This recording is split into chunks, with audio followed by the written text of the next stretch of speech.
Mango season வந்தாலே மேங்கோவை வச்சு என்னெல்லாம் ரெசிபிஸ் ட்ரை பண்ணலான்னு சர்ச் பண்ணிகிட்டே இருப்பீங்க. கண்டிப்பாக இந்த சீசன் முடியறதுக்குள்ளே இந்த ரெசிபியை ட்ரை பண்ணாமல் விட்டுறாதீங்க. Hi friends, welcome and welcome back to my channel. இன்றைக்கி நம்ம சேனலில் செய்ய போகிற ரெசிபி மேங்கோ பச்சடின்னு சொல்லுவாங்க. நாங்கள்லாம் சர்க்கரை மேங்கோன்னு தான் சொல்லுவோம். இதை எப்படி செய்யலாங்கிறதையும் பார்த்துடலாம். இதை செய்யறதுக்கு முத்தின மாங்காயாக எடுத்துக்கலாம்.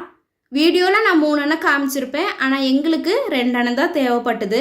நீங்கள் 4 பேர் இருக்கிற வீடாக இருந்துச்சுன்னா அது 2 மாங்காவே போதுமானதாக இருக்கும்.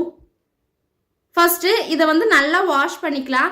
ஏன்னா நம்ம ஸ்கின்னோட செய்யறதுனால ஸ்கின்னில் நிறைய அதோட பாலெல்லாம் இருக்கும். அது எல்லாமே நல்லா நம்ம வாஷ் பண்ணிடலாம். அதுக்கப்புறமா உங்களுக்கு எந்தெந்த சைஸில் வேணுமோ அந்த சைஸில் கட் பண்ணிக்கலாம். சில பேருக்கு மாங்காய் கொஞ்சம் பெருசாக இருந்தால் ரொம்ப பிடிக்கும், சில பேருக்கு சின்னதாக இருந்தால் தான் பிடிக்கும். உங்களுக்கு தேவைப்படுற சைஸில் கட் பண்ணி ஃபஸ்ட் எடுத்து வச்சுக்கலாம். இந்த மேங்காவோட சீடையுமே நம்ம இதில் சேர்த்த தான் போகிறோம். ஏன்னா அதுவுமே நல்ல டேஸ்ட் இருக்கும், அதனால அதையும் சேர்த்திக்கலாம். 2 மேங்கா கட் பண்ணின உடனே எங்களுக்கு இந்த அளவு கிடச்சிது. இந்த ரெசிபி செய்யறதுக்கு அகலமான பாத்திரம் எதுவுமே தேவைப்படாது. நம்ம சாதாரணமாக தினமும் யூஸ் பண்ணுற குழம்பு, அப்படி இல்லைன்னா சாதம் வைக்கிற பாத்திரம் இருந்தாலே போதுமானதாக இருக்கும். ஏன்னா வெல்லம் மாங்காயில் சேர்த்தும் போது பொங்கி வராமல் இருக்கிறதுக்காக தான் இது மாதிரி பாத்திரம் எடுத்துக்கிறோம். இதுக்கு 1/2 டம்ளர் தண்ணி சேர்த்திக்கலாம். 2 மேங்கோவுக்கு 1/2 டம்ளர் தண்ணி சேர்த்திட்டு நமக்கு எந்த அளவு இனிப்பு தேவைப்படுதோ அந்த அளவு வெல்லம் சேர்த்திக்கலாம். இதில் சர்க்கரை சேர்த்தனா நல்லா இருக்காது. இனிப்பு நமக்கு கரெக்டாக இல்லாதப்ப கொஞ்சமாக வெண்ணெய் சேர்த்திக்கலாம். ஆனால் வெல்லம் சேர்த்துனா மட்டும்தான் அந்த கலரும் டேஸ்ட்டும் கிடைக்கும். அதனால் வெல்லம் மட்டும் சேர்த்திட்டு அது கூடவே கொஞ்சமாக உப்பு, கொஞ்சமாக மிளகாய்த்தூள் சேர்த்திக்கலாம். இது நிறைய சேர்த்தக்கூடாது, இனிப்பு தான் அதிகமாக இருக்கணும். அதனால அந்த டேஸ்ட்டை என்ஹான்ஸ் பண்ணுறதுக்காக கொஞ்சமாக உப்பும் மிளகாய்த்தூளும் சேர்த்திட்டு எல்லாத்தையுமே நல்லா கலந்து விட்டுடலாம். இந்த ரெசிபி செய்யறதுக்கு வெல்லம் கம்பி பதம் வரணும்னு தேவையில்லை. தண்ணியில் நல்லா கரைஞ்சிருந்தாலே போதும். இப்போ எல்லாத்தையும் மிக்ஸ் பண்ணிவிட்டு நம்ம கட் பண்ணி வச்சுருக்கிற மேங்கோஸையும் இதில் சேர்த்து நல்லா ஒரு டைம் மிக்ஸ் பண்ணி விட்டுடலாம்.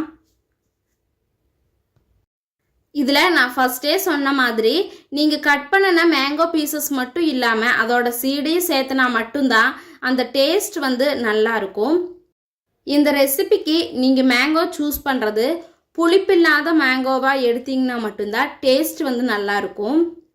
அதனால புளிப்பு அதிகமாக இல்லாத மேங்கோவாக சேர்த்திட்டு நல்லா மிக்ஸ் பண்ணி விட்டுறலாம்.